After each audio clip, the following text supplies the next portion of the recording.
அஸ்ஸலாமு அலைக்கும் அக்கா. போன வீடியோலயே சொல்லியிருப்பேன். ஒரு வீடியோ ஒண்ணு நான் எடுத்து போடுறேன்னு, அந்த வீடியோ கெடஞ்சிருச்சு. ஆனா என்ன, அப்போ வந்து ஸ்னாப்பு கொஞ்சம் அதிகமா யூஸ் பண்றதுனால, ஸ்னாப்ல எடுத்த வீடியோவா தான் இருக்கும். கொஞ்சம் அட்ஜஸ்ட் பண்ணிக்கங்க. ஒண்ணும் பிரச்சனை இல்லைல்ல. கொஞ்சம் அட்ஜஸ்ட் பண்ணிக்கங்க. இப்பலாம் கோதுமை போட்டே 5 பேர் தான் இருக்காய்ங்க. அப்போ ஒரு காலத்துல அரிசி போட்டா எவ்வளோ பேர் தெரியுமா இருந்தாய்ங்க? இது கம்மி. இதுக்கும் மேல பாதி பேர் உட்காந்துட்டு இருப்பாய்ங்க. இடம் இல்லாம மாடியில, அங்க இங்க கன்னாபின்னான்னு இருந்துச்சுடே.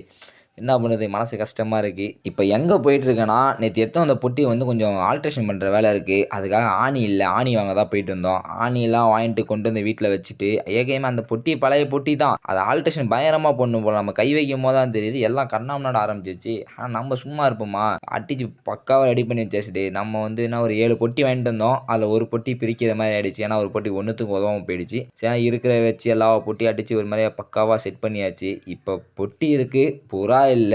என்ன செய்யுதுன்னு தெரியல. இப்போ ஊர்ல இருக்கிற புறாலாம் அங்கேருந்து இல்ல லாஃப்ட்லாம் மாத்துற வேலைலாம் இருக்கு. நெறையா ப்ராசஸ் இருக்கு. இன்னும் நெறைய வீடியோ பயங்கரமான அப்டேட்ஸ்லாம் இருக்குடே மக்கா. அதுக்கப்புறம் நம்ம எட்டுன்னு வந்த பொட்டிய வந்து இப்போதைக்கு சும்மா செட் பண்ணியிருக்கேன். இன்னும் அது கொஞ்சம் வேலை இருக்கு. அந்த இப்ப வச்சிருந்த கல்லு வச்சு கட்டுற மாரி வச்சிருந்தா, இன்னும் கீழ ஒரு 2 பேரு, ஒரு 3 பேர் வந்து கீழ அட உட்கார்ற மாரி இருக்கும். அந்த அளவுக்கு நம்ம திங்க் பண்ணி ரெடி பண்ணி வச்சிருக்கேன். ஆனா புறா தான் ஒண்ணும் இல்ல. இப்போதைக்கு ஒரு 10 புறா இருக்கு. அடுத்தடுத்த அப்டேட்ல நான் என்னென்ன செய்யலாம் நான் சொல்றேனே மக்கா. அதுக்கப்புறம் நாளைக்கு ஒரு நல்ல அப்டேட்டோட வரட்டா மாமே!